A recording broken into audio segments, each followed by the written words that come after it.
Okay, so I am that agent. If you're buying a house here in Volusia County and we've had a crap load of rain, I'm going to come check just to make sure that, because the seller disclosed it's not in a flood zone. Let's take a look.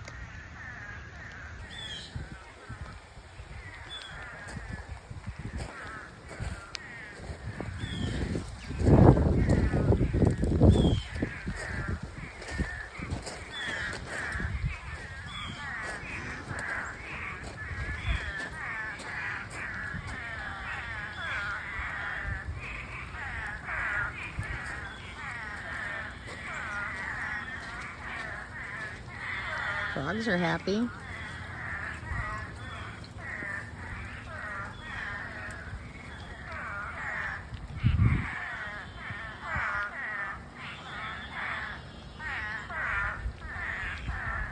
So back of the door, water.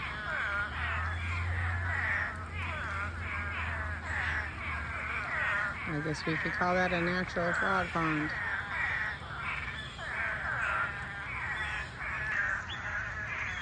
So make sure if you're buying a house here in Florida, Volusia County, and it's raining a lot during hurricane season especially, make sure you get another look.